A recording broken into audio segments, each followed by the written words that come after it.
19 de abril de 2023, la fecha que lo destruyó todo.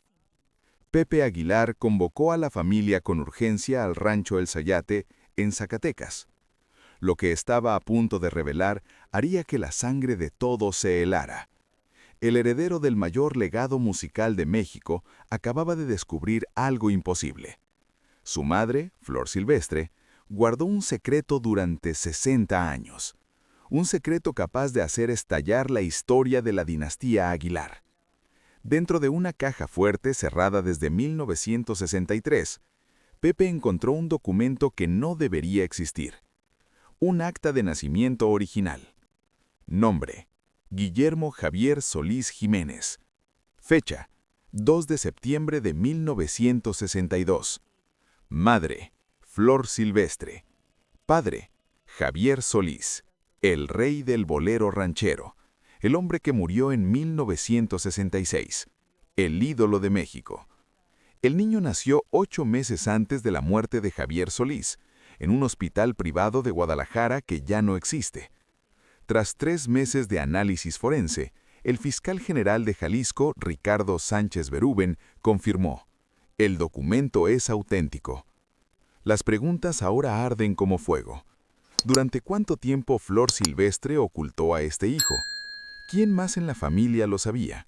Y lo más aterrador, ¿dónde está este hombre de 61 años que nunca supo la verdad sobre quién es realmente? El 19 de abril de 1993 amaneció distinto en el rancho El Zoyate, en Zacatecas. Pepe Aguilar había pedido una reunión familiar de emergencia.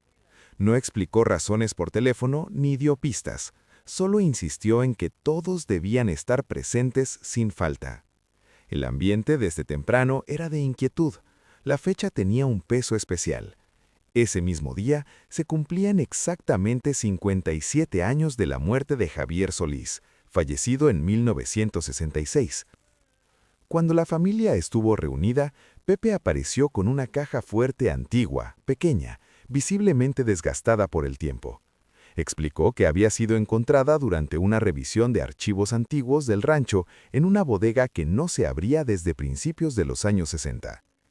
La caja tenía un sello metálico con la fecha de 1963 y señales claras de no haber sido manipulada en décadas. Tras varios minutos de tensión, lograron abrirla. Dentro había documentos perfectamente conservados. Entre ellos destacaba un acta de nacimiento original. El nombre escrito con claridad era Guillermo Javier Solís Jiménez. Fecha de nacimiento: 2 de septiembre de 1962. Lugar: Guadalajara, Jalisco. Al leer los nombres de los padres, el silencio fue total. La madre figuraba como Flor Silvestre. El padre, Javier Solís. Las firmas de ambos aparecían al final del documento. La acta señalaba que el bebé había nacido en un hospital privado de Guadalajara, en Jalisco, apenas 8 meses antes de la muerte del cantante.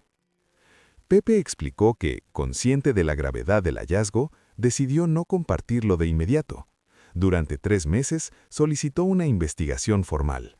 El fiscal Ricardo Sánchez Berúben encabezó el proceso, que incluyó análisis de papel, tinta, sellos oficiales y comparación de firmas.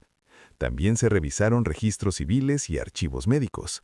La conclusión fue clara: el documento era auténtico. La noticia cayó como un golpe seco. Nadie habló durante varios minutos. Luego comenzaron las preguntas inevitables. ¿Cuánto tiempo Flor Silvestre ocultó este secreto? ¿Alguien más dentro de la familia conocía la verdad? ¿Cómo fue posible que un hijo de 2 figuras tan importantes quedara fuera de la historia pública y familiar? Pepe planteó la pregunta más dura de todas. ¿Dónde está hoy Guillermo Javier Solís Jiménez? Un hombre de 61 años que creció sin saber quiénes fueron realmente sus padres. Un hijo nacido en medio del éxito, la fama y el respeto del público, pero apartado desde el primer día. La reunión terminó sin respuestas definitivas. Solo quedó claro que ese descubrimiento abría una herida antigua y profunda. El pasado había regresado con fuerza, y lo que parecía una historia cerrada apenas comenzaba a revelarse. La madrugada del 2 de septiembre de 1962, a las 3:17 horas, ingresó una mujer al Hospital Civil de Jalisco. Vestía de forma discreta y dio un nombre que no correspondía con su identidad real: Guillermina Padilla de Solís. Tenía 32 años y estaba a punto de dar a luz. Lo acompañaba un hombre alto, de voz grave, que usaba sombrero de charro y procuraba no llamar la atención. Los registros internos del hospital describieron al acompañante como un hombre reconocible. No se anotó su nombre, pero el personal dejó constancia de su presencia constante durante las horas previas al parto. Aquella mujer era Flor Silvestre. Aquel hombre era Javier Solís. Ambos se encontraban en el punto más alto de sus carreras, pero también atrapados en situaciones personales complejas. En 1962, Flor Silvestre tenía 32 años y vivía el auge absoluto de su fama. En 1961 había protagonizado 3 películas exitosas junto a Miguel Aceves Mejía. Su disco Corridos Famosos había vendido 180,000 copias en México, una cifra destacada para la época. Era conocida públicamente como la reina de la canción ranchera. Sin embargo, desde 1959 estaba casada en segundas nupcias con Antonio Aguilar y ya tenía un hijo con él, Antonio Aguilar Jr., nacido en 1960. Javier Solís, por su parte, estaba casado con Blanca Estela Welter desde 1957 y tenía 3 hijos con ella. Era el cantante de bolero ranchero más importante de América Latina. Sus contratos en Estados Unidos, Argentina y Venezuela eran millonarios. Su disco Sombras había vendido 2.3 millones de copias en toda la región. Su imagen pública era la de un hombre exitoso y familiar. El parto se realizó sin complicaciones. Minutos después, nació un niño sano. En los registros médicos quedó asentado el nombre falso de la madre, pero algunos detalles no pasaron desapercibidos. Ramiro Gutiérrez Ochoa, empleado administrativo del hospital, notó irregularidades al revisar los documentos. La descripción física de Guillermina Padilla coincidía exactamente con Flor Silvestre: estatura de 1,62 metros, cabello negro largo, un molar en el lado izquierdo del cuello y tipo de sangre O positivo. El recién nacido fue registrado internamente, pero nunca apareció en listas públicas. 4 días después, la mujer abandonó el hospital sin hacer ruido. El hombre que la acompañaba pagó todos los gastos y desapareció. Nadie habló del tema. El silencio se convirtió en la única forma de protección. Ese nacimiento, ocurrido en la sombra, marcó el inicio de una vida separada de sus orígenes verdaderos, una decisión tomada en secreto que tendría consecuencias décadas después. Tras el nacimiento, el bebé fue entregado en adopción de manera inmediata. El proceso se realizó a través de la agencia Servicios de Adopción Guadalajara, una institución privada operada por el abogado Ernesto Villalobos Ramírez. En 1962, Villalobos era conocido por facilitar adopciones discretas para familias prominentes y figuras públicas. Su especialidad era resolver situaciones delicadas lejos del escrutinio social. El niño fue registrado con un nuevo nombre: Guillermo Ramírez Padilla. Los padres adoptivos fueron Héctor Ramírez Cisneros, contador público, y Dolores Padilla de Ramírez, maestra de primaria. Vivían en Zapopan, Jalisco, y pertenecían a una familia de clase media estable. Llevaban 7 años intentando tener hijos sin éxito y veían en la adopción una oportunidad de formar la familia que deseaban. El proceso tuvo un costo de 15,000 pesos mexicanos, una cantidad elevada para la época. Equivalía aproximadamente a 8 meses de salario de un profesional. Los registros bancarios muestran que los pagos se realizaron mediante transferencias desde una cuenta a nombre de José Alfredo Solís, el nombre real de Javier Solís. La cuenta estaba registrada en Guadalajara y cubrió también los gastos de los 4 días de hospitalización. A pesar de estos movimientos, nadie cuestionó el origen del dinero. Todo se manejó con absoluta discreción. Para el entorno público, la historia oficial no existía. Flor Silvestre seguía siendo el símbolo de la mujer mexicana tradicional. Antonio Aguilar era el charro más respetado del país. Javier Solís mantenía su imagen de rey del bolero ranchero, casado y padre de familia. Guillermo creció en un hogar donde nunca faltó cariño, pero tampoco respuestas. Sus padres adoptivos nunca le hablaron de su origen real. Él fue un niño tranquilo, estudioso, ajeno al mundo del espectáculo que, sin saberlo, corría por sus venas. No había fotografías, cartas ni pistas que lo llevaran a sospechar la verdad. Con el paso de los años, los documentos quedaron archivados, los nombres cambiaron y el silencio se volvió costumbre. Sin embargo, los rastros existían. Cuentas bancarias, registros administrativos y firmas auténticas esperaron décadas para salir a la luz. Lo que comenzó como una adopción discreta se transformaría con el tiempo en la revelación más impactante de la música mexicana. La historia de Guillermo Ramírez Padilla aún no había terminado, apenas estaba tomando forma. La investigación comenzó en noviembre de 2021 y avanzó durante 18 meses sin que nadie fuera informado públicamente. La Fiscalía de Jalisco decidió trabajar con absoluta discreción debido a la relevancia histórica y mediática de los nombres involucrados. Un equipo reducido de peritos forenses fue asignado exclusivamente al caso, con la instrucción clara de revisar cada documento sin apresurar conclusiones. El primer paso fue analizar los archivos del Hospital Civil de Guadalajara correspondientes a septiembre de 1962. Se revisaron libros de ingreso, hojas de maternidad, reportes médicos y registros administrativos. Cada anotación fue comparada con actas civiles y documentos internos. Al mismo tiempo, se solicitó acceso completo a los archivos de la agencia Servicios de Adopción Guadalajara, incluyendo contratos, recibos, firmas y registros de entrega de menores. Los peritos también rastrearon cada transferencia bancaria que pudiera conectar a Flor Silvestre o a Javier Solís con el nacimiento y la adopción. Durante meses no apareció nada concluyente. Sin embargo, en marzo de 2022 surgió el primer patrón sólido. Los investigadores accedieron a registros bancarios históricos del Banco Nacional de México, sucursal Guadalajara. Encontraron una cuenta abierta el 12 de marzo de 1962, exactamente 6 meses antes del nacimiento del bebé. El titular era José Alfredo Solís Cepeda. El domicilio fiscal registrado correspondía a la colonia Polanco, en la Ciudad de México, la misma dirección que se conoce como residencia habitual de Javier Solís en ese año. Este hallazgo marcó un punto de quiebre en la investigación. Entre marzo y octubre de 2023 se registraron 7 transferencias significativas desde esa cuenta. El 15 de marzo se enviaron 8,500 pesos. El 3 de mayo, 12,000 pesos. El 28 de julio, 6,700 pesos.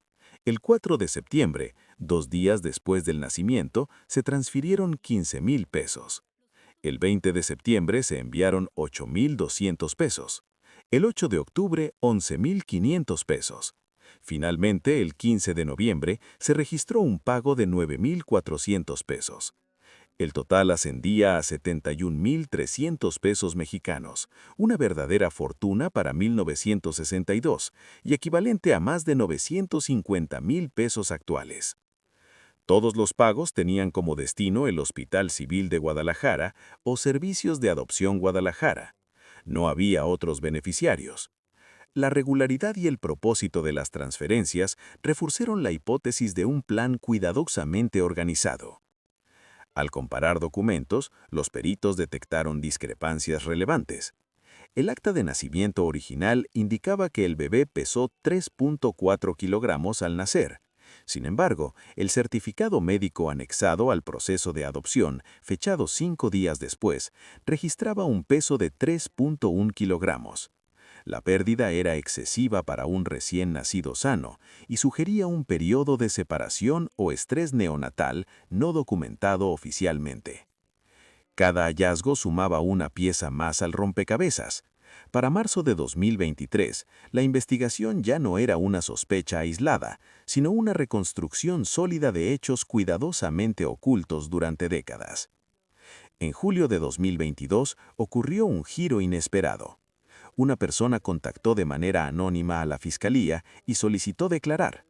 Se trataba de un exempleado del Hospital Civil de Guadalajara, que había trabajado en el área de maternidad durante los años 60. Su identidad fue protegida bajo la clave Testigo G47. En su declaración ministerial, el testigo relató con precisión la madrugada del 2 de septiembre de 1962.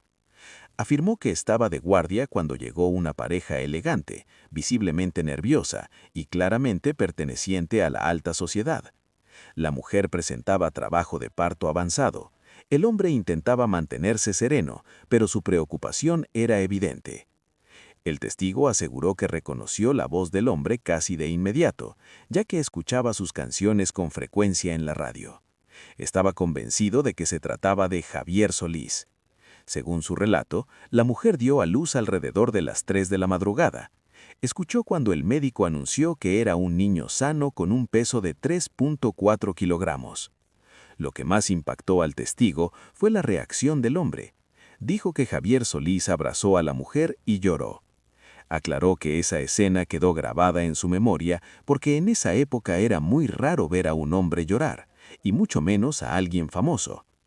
Aproximadamente 4 horas después llegó un abogado con documentos. El testigo afirmó haber visto cómo la mujer firmó los papeles llorando, seguido por el hombre. Poco después el bebé fue retirado del área de maternidad. Nadie explicó nada. Todo ocurrió con rapidez y silencio. La fiscalía buscó pruebas físicas que respaldaran el testimonio.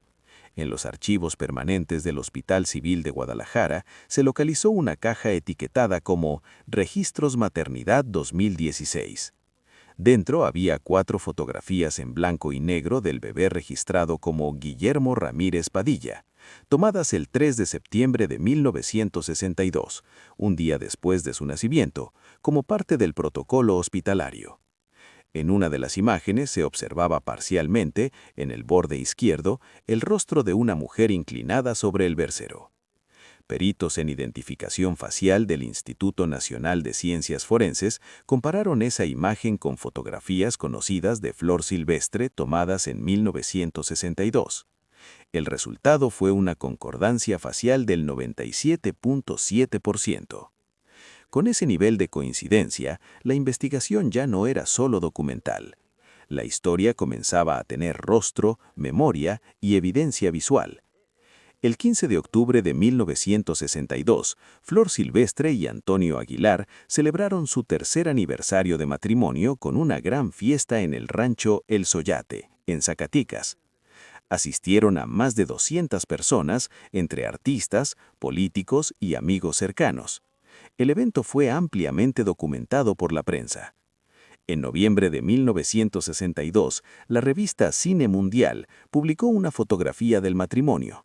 Flor, de 32 años, lucía un vestido de terciopelo azul marino hebrado en plata.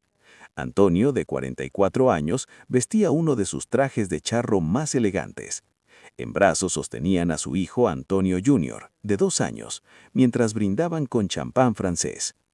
La crónica describía a la pareja como un ejemplo de amor, talento y valores familiares tradicionales. La realidad era otra. 43 días antes, el 2 de septiembre, Flor había dado a luz a un hijo de Javier Solís. Todo había sido cuidadosamente ocultado. La investigación accedió, mediante orden judicial en mayo de 2022, a la agenda personal de Flor correspondiente a 1962. Entre enero y marzo se registraron 12 viajes a Guadalajara, anotados como asuntos personales. De abril a agosto, canceló 7 compromisos profesionales alegando problemas de salud menor. Agosto completo desapareció de la vida pública. La versión oficial fue descanso por agotamiento vocal. Ese mismo mes, Flor se hospedó en el Hotel Fénix de Guadalajara, bajo el nombre falso de Guillermina Padilla. Estuvo acompañada por su hermana María de la Luz. Testigos de la época recordaron a una mujer muy hermosa y elegante que casi no salía de la habitación y que en las últimas semanas parecía estar embarazada. Mientras tanto, Antonio Aguilar filmaba El Charro y la Dama, en Durango. Creía que su esposa descansaba en el rancho familiar de Zacatecas, recuperándose del cansancio. Javier Solís también llevaba una doble vida. Públicamente era un esposo fiel y padre dedicado. En privado, viajaba con frecuencia a Guadalajara. Los registros del Hotel Hilton Guadalajara muestran que entre marzo y septiembre de 1962, un huésped registrado como José A. Solís se hospedó en 9 ocasiones, siempre en la suite presidencial, con estancias de 2 a 4 días y un gasto total de 18,750 pesos mexicanos.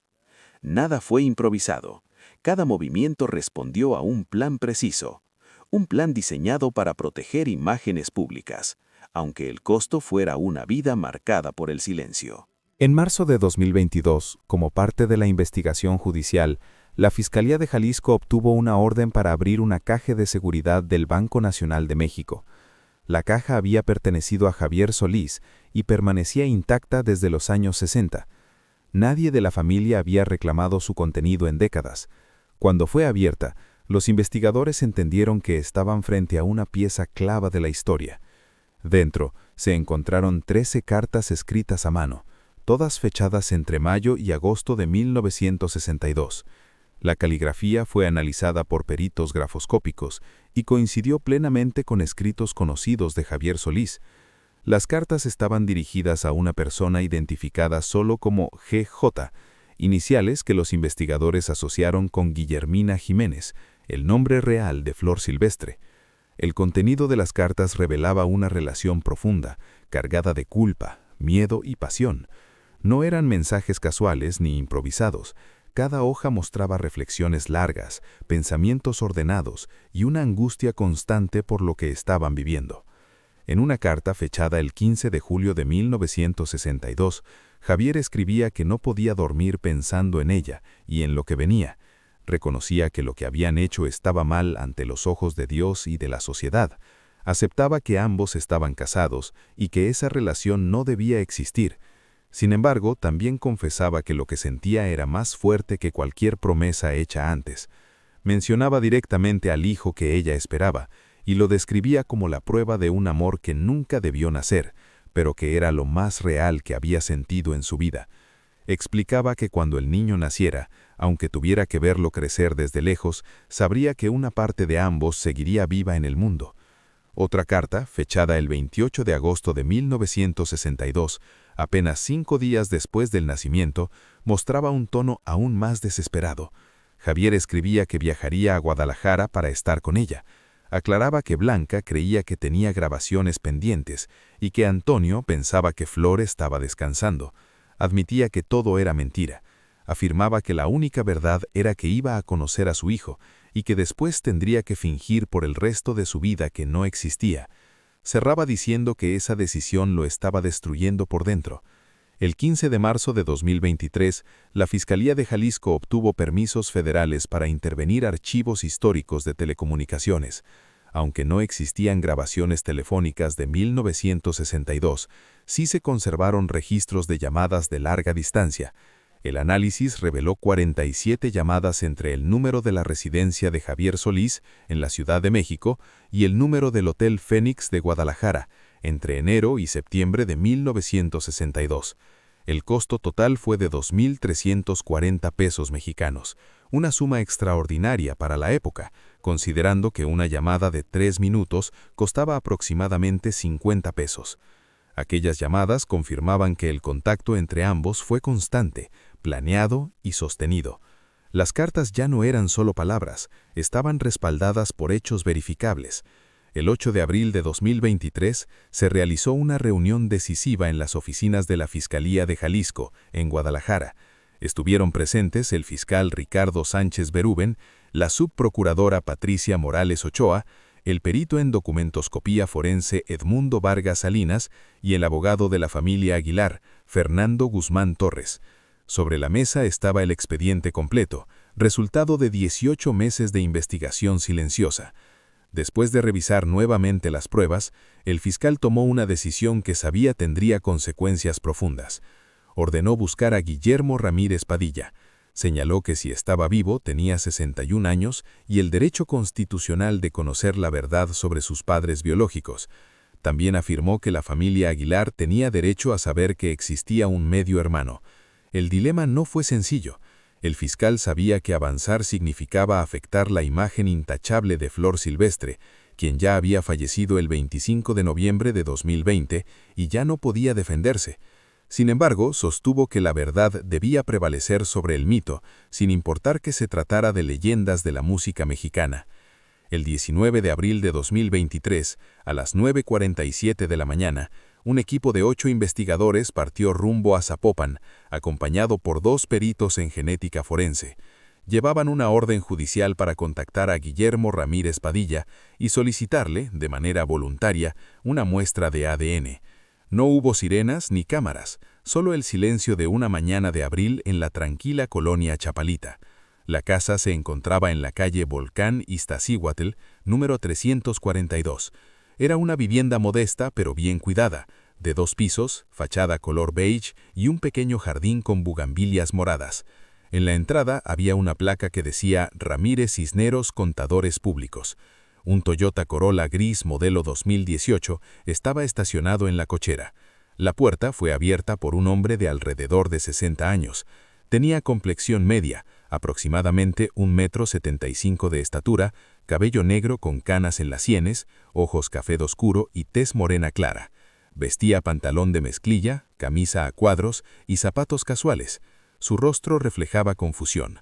El fiscal se identificó y pidió permiso para entrar. Guillermo palideció de inmediato. Preguntó si había hecho algo malo o si el asunto tenía que ver con su negocio. El fiscal le aseguró que no había cometido ningún delito, pero que necesitaban hablar sobre su nacimiento. Guillermo respondió con incredulidad. Dijo que había nacido en Guadalajara hacía 60 años y que sus padres fueron Héctor Ramírez y Dolores Padilla, ambos ya fallecidos. Entonces el fiscal respiró profundo y preguntó si sabía que había sido adoptado. El silencio fue absoluto. Guillermo quedó inmóvil. Sus ojos reflejaron una vida entera que acababa de tambalearse. Las siguientes 4 horas transcurrieron en la sala de la casa de Guillermo Ramírez Padilla. El fiscal Ricardo Sánchez Berúben presentó una a una todas las evidencias recabadas durante 18 meses de investigación.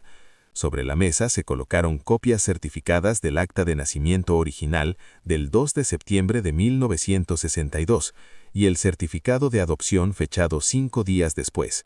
También se mostraron las 13 cartas escritas por Javier Solís, los registros bancarios de las transferencias, las fotografías del bebé tomadas en el hospital y el análisis de concordancia facial que arrojaba un 94.7% con la coincidencia de Flor Silvestre. Finalmente se expuso el testimonio completo del testigo G47. Guillermo sostenía los documentos con las manos temblorosas. Su respiración era irregular y su voz se quebraba cada vez que intentaba hablar. Repetía que no podía ser verdad, que era contador, que tenía una vida normal. Habló de su esposa, de sus 2 hijos y de sus 4 nietos. Insistía en que sus padres fueron Héctor Ramírez y Dolores, quienes lo criaron y le dieron todo. La perito en genética forense, Claudia Rentería, intervino con suavidad. Le explicó que entendía lo devastador de la situación, pero que necesitaban su cooperación voluntaria para realizar una prueba de ADN que confirmara o descartara definitivamente la hipótesis. Guillermo preguntó con quién se haría la prueba si Javier Solís había muerto en 1966 y Flor Silvestre en 2020. La respuesta fue clara. Pepe Aguilar estaba vivo. Antonio Aguilar Jr. también, Marcela Aguilar y Delia Aguilar igualmente. Si Guillermo era medio hermano por parte de Flor Silvestre, el ADN lo confirmaría con una certeza superior al 99.9%. Guillermo cerró los ojos y respiró profundamente 3 veces. Cuando los abrió, las lágrimas corrían por sus mejillas. Entonces recordó algo que había guardado durante años. Contó que 2 semanas antes de morir, en 2015, su madre Dolores le dijo algo extraño. En ese momento pensó que era el efecto de los medicamentos.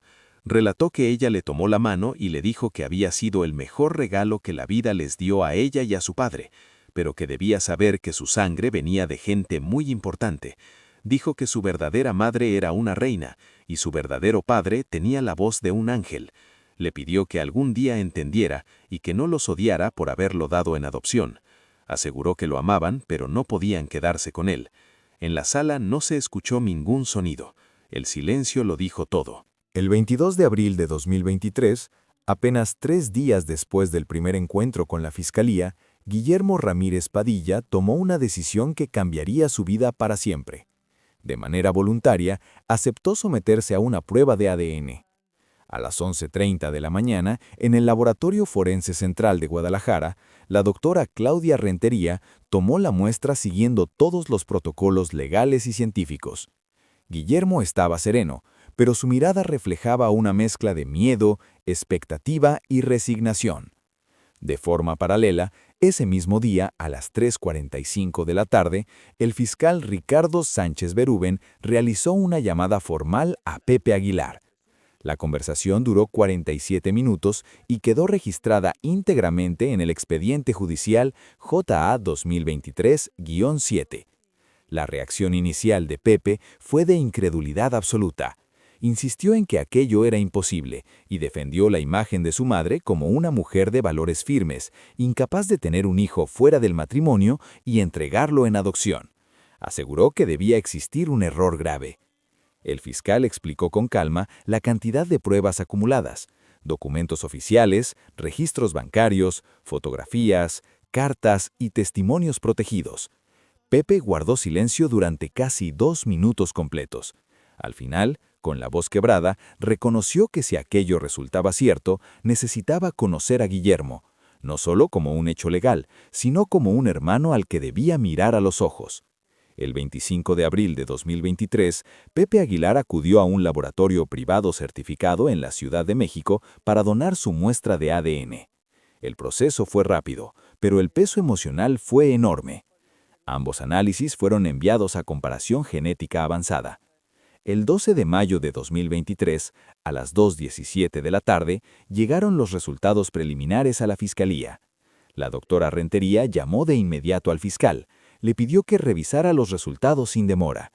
La comparación genética entre Guillermo Ramírez Padilla y Pepe Aguilar arrojó una certeza del 99.97% de que compartían la misma madre biológica. Guillermo era, sin lugar a dudas, hijo de Flor Silvestre.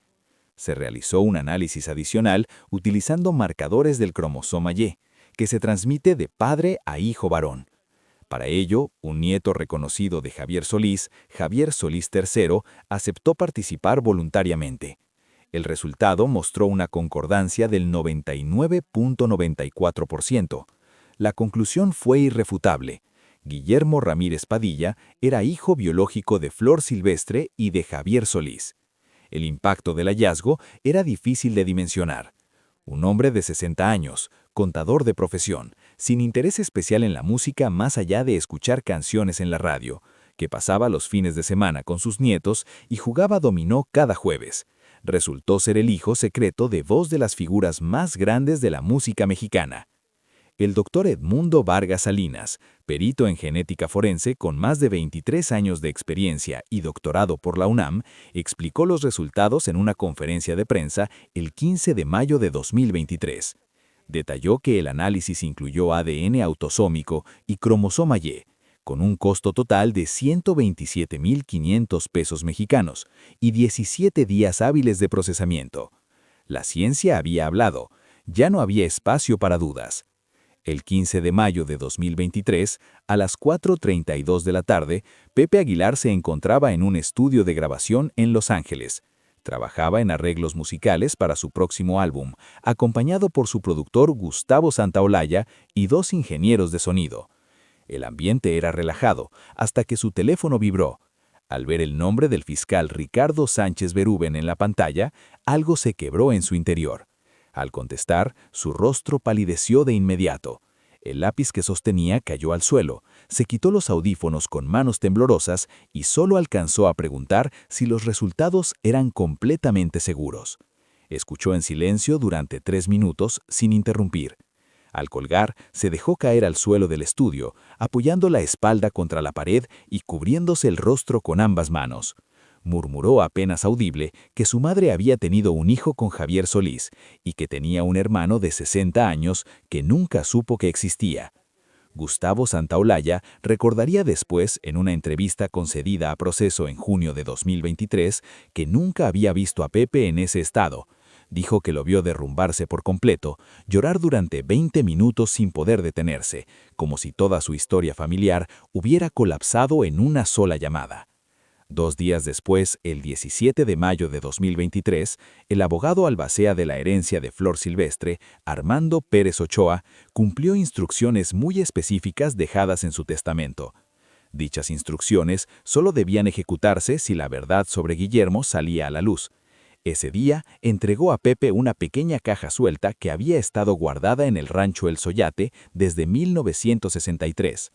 Dentro había 27 cartas escritas por Flor Silvestre dirigidas a Guillermo Javier Solís, entre 1963 y 2020. Ninguna fue enviada. Las escribió cada año en el cumpleaños de su hijo. También había 14 fotografías del bebé tomadas en el Hospital Civil, un mechón de cabello guardado en un embolso con la leyenda «Mi hijo, 3 días de nacido», y una pulsera de hospital con el nombre Bebé Solís Jiménez. Entre los documentos estaba una carta escrita el 20 de noviembre de 2020, 5 días antes de la muerte de Flor. En ella explicaba su amor por Javier Solís, su arrepentimiento por haber dado a su hijo en adopción y el peso de un secreto cargado durante 52 años. Pedía perdón a Guillermo y a sus otros hijos y explicaba que en 1962 una mujer no tenía las opciones que existen hoy. A las 6:47 de la tarde de ese mismo día, Pepe leyó la carta completa en voz alta frente a Antonio Jr. y Marcela. Al terminar, tomó su teléfono y marcó el número de Guillermo. La llamada duró 1 hora y 23 minutos. El 18 de mayo de 2023, apenas un día después de la llamada entre Pepe Aguilar y Guillermo, la historia salió a la luz pública.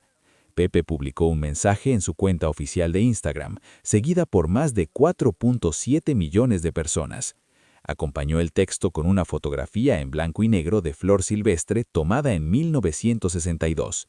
Escribió que la vida le enseñó que su madre era más compleja, más humana y más valiente de lo que jamás imaginó, y que honraría la existencia de un hermano que no conocía. En menos de 47 minutos, el nombre de Flor Silvestre se convirtió en tendencia número 1 en Twitter México. Durante la noche del 18 de mayo, las redes sociales explotaron. Aunque Pepe intentó mantener una narrativa mesurada, fue imposible contener la magnitud del impacto. La etiqueta relacionada con el hijo secreto de Flor Silvestre acumuló más de 2.3 millones de menciones en 6 horas. Otra etiqueta vinculada a Pepe y Guillermo superó las 800,000. El nombre de Javier Solís también se volvió tendencia simultáneamente en México, Estados Unidos, Argentina, España y Colombia. Los medios de comunicación reaccionaron con una intensidad pocas veces vista. Los noticieros nocturnos del 18 de mayo abrieron todos con la historia. Televisa dedicó 47 minutos completos de su noticiero estelar conducido por Denise Maerker. TV Azteca interrumpió su programación regular para transmitir un especial de 90 minutos titulado Flor Silvestre, el secreto que ocultó México. Este caso fue distinto a otros escándalos del espectáculo. No se trataba de excesos, adicciones o conflictos recientes. Era Flor Silvestre, fallecida apenas 2 años y medio antes, símbolo de la mujer mexicana tradicional, esposa fiel y madre ejemplar. Descubrir un romance con Javier Solís mientras estaba casado con Antonio Aguilar y la existencia de un hijo dado en adopción destruyó por completo ese mito colectivo. El mundo de la música regional mexicana reaccionó con conmoción y división. Vicente Fernández Jr. publicó un mensaje el 19 de mayo defendiendo el legado artístico de Flor Silvestre y recordando que los errores personales no definen una carrera. Su mensaje recibió miles de reacciones, tanto de apoyo como de crítica. Otros artistas guardaron silencio durante las primeras 72 horas. Ese silencio fue interpretado por muchos como desaprobación. El 21 de mayo, Lupito Rivera rompió el silencio en una transmisión en vivo de Instagram vista por cientos de miles de personas. Sus declaraciones fueron duras y generaron miles de reproducciones. Mientras el debate crecía, Guillermo Ramírez Padilla permanecía lejos de las cámaras. La tormenta mediática apenas comenzaba, y el país entero discutía una verdad que había tardado más de 60 años en salir a la luz. Para mayo de 2023, Pepe Aguilar enfrentaba la posición más difícil de su vida. A sus 54 años, no solo era el hijo más exitoso de Flor Silvestre y Antonio Aguilar, también había sido durante décadas el guardián del legado familiar. Produjo homenajes, cuidó la imagen de sus padres y educó a sus hijos en el orgullo de pertenecer a la dinastía Aguilar. De pronto descubría que su madre había vivido una mentira durante 58 años. El dilema era devastador. Defender a su madre significaba arriesgarse a perder millones de seguidores conservadores, pero rechazarla implicaba traicionar su memoria apenas 2 años después de su muerte. Pepe eligió un camino intermedio. El 20 de mayo de 2023, publicó un video de 8 minutos con 47 segundos titulado Mi verdad sobre mi madre. En 48 horas superó 11 millones de reproducciones. Visiblemente emocionado, Pepe dijo que su madre no fue perfecta y que ningún ser humano lo es. Reconoció que cometió un error grave a inicios de los años 60 y que cargó con esa culpa durante casi 6 décadas. Afirmó que su padre, Antonio Aguilar, nunca supo la verdad y que quizá era mejor así. Pidió al público no juzgar a Flor por un error cometido 60 años atrás y anunció que conocería a Guillermo como su hermano. La reacción de Antonio Aguilar Jr. fue completamente opuesta. Conocido como Toño, tenía 63 años en 2023 y había sido toda su vida el primogénito de la dinastía. Descubrir que existía un hijo mayor, aunque de otro padre, destruyó su identidad. El 22 de mayo publicó un mensaje en Facebook donde expresó que necesitaba mucho tiempo para procesar la mentira de su madre y la verdad que su padre nunca conoció. Sus palabras dividieron la opinión pública. Algunos lo acusaron de rencoroso y cruel. Otros defendieron su derecho a sentirse traicionado. Días después canceló 4 presentaciones y se recluyó en el rancho familiar, negándose a dar entrevistas. Marcela Aguilar, la hija menor de Flor y Antonio, reaccionó de forma distinta. Siempre mantuvo un perfil bajo y se dedicó a la administración de las propiedades familiares. Durante 2 semanas guardó silencio absoluto. El 2 de junio, el periodista Gustavo Adolfo Infante reveló que Marcela había sido la primera en contactar a Guillermo en privado. Hablaron más de 2 horas. Ella lloró, pidió perdón en nombre de su madre y le ofreció apoyo emocional y económico. Ángela Aguilar, nieta de Flor y figura emergente de la música regional, enfrentó un dilema imposible. Con contratos millonarios y una imagen cuidadosamente construida, optó por un silencio estratégico durante 8 días. Cerró comentarios y canceló entrevistas.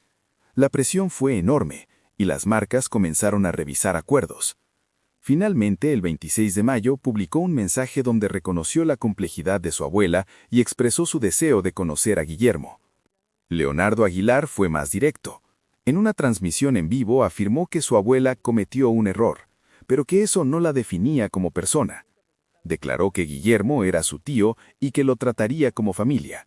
Fue celebrado por unos y atacado por otros. Delia Aguilar, la hermana menor de Pepe, rompió su silencio en una entrevista telefónica. Confesó que la revelación la hizo cuestionar todo lo que creía saber sobre su madre.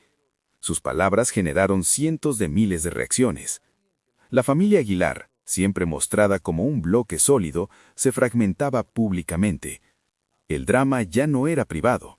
México entero observaba cómo un secreto antiguo reescribía una de las historias familiares más emblemáticas del país.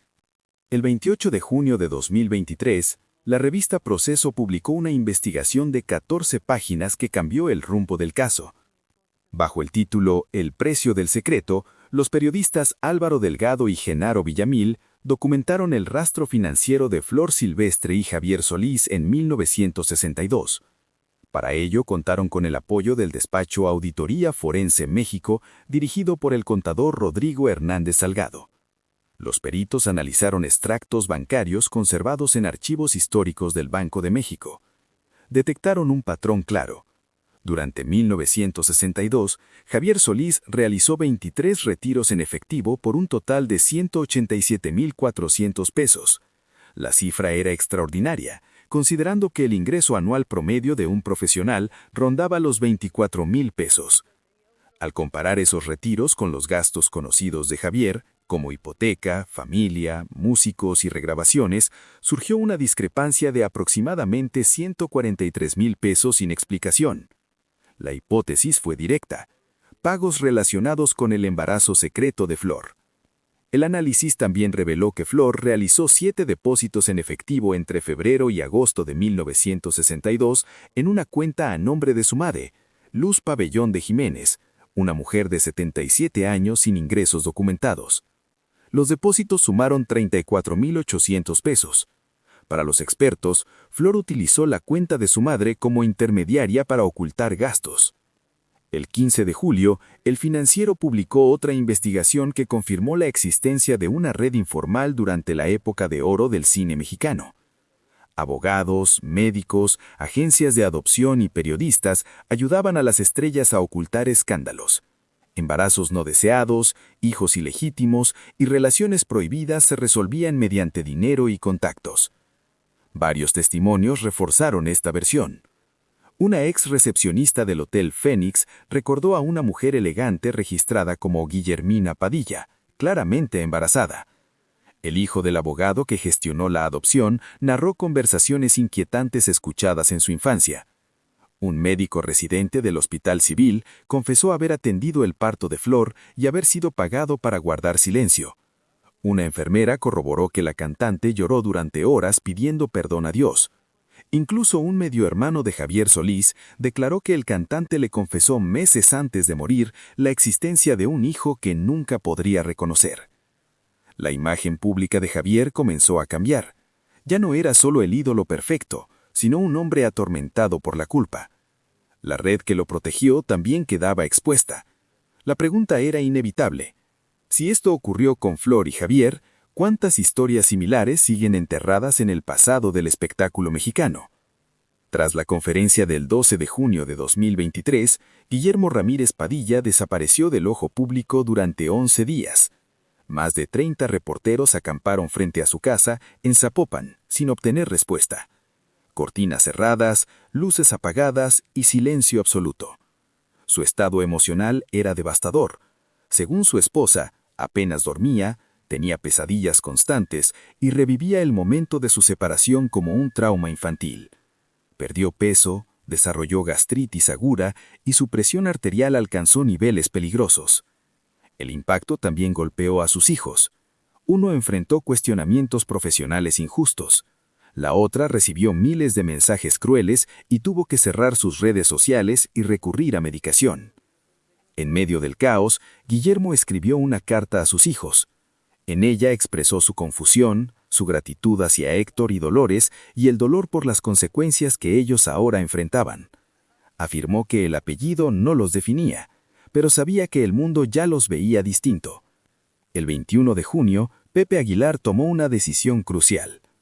Viajó sin prensa ni cámaras a Tapalpa para conocer a Guillermo. Pasaron más de 4 horas. Se abrazaron, lloraron y hablaron sin filtros. Pepe le aseguró que no tenía culpa de nada. Guillermo, por su parte, dijo que no quería dinero ni fama, solo entender si alguna vez fue amado. Pepe le mostró fragmentos de las cartas de Flor. Guillermo lloró como el niño que nunca pudo ser para ella. 2 días después, decidió enfrentar a la prensa. El 23 de junio ofreció su primera conferencia pública. Durante más de 1 hora respondió preguntas con dignidad, sin atacar a nadie, dejando claro que no buscaba herencia ni escándalo, solo verdad y paz. El 15 de septiembre, Guillermo y Pepe aparecieron juntos por primera vez en televisión. La entrevista fue histórica. Guillermo afirmó que había encontrado respuestas y perdonado a sus padres biológicos. Pepe lo reconoció públicamente como su hermano. Semanas después, Ángela Aguilar compartió una foto abrazando a Guillermo con un mensaje claro: la familia se agranda. Aunque no todos estaban listos para hablar, el proceso de reconciliación había comenzado. El legado de Flor Silvestre quedó fracturado, pero su música alcanzó niveles de popularidad nunca vistos. El mito cayó, pero la historia humana emergió. Y mientras quedaban muchas preguntas sin respuesta, una verdad se imponía sobre todas. Cuando los grandes caen, no lo hacen solos, arrastran consigo todo lo que alguna vez representaron. ¿Y tú? ¿Qué piensas de todo esto? ¿Crees que Flor Silvestre tuvo razones válidas para esconder este secreto durante tantas décadas? ¿Será que este hijo perdido sigue vivo sin saber quién es realmente? Y lo más importante, ¿cómo quedará el legado de la familia Aguilar después de esta revelación explosiva? La historia de la música mexicana acaba de reescribirse frente a nuestros ojos, y tal vez aún existan más secretos ocultos esperando salir a la luz.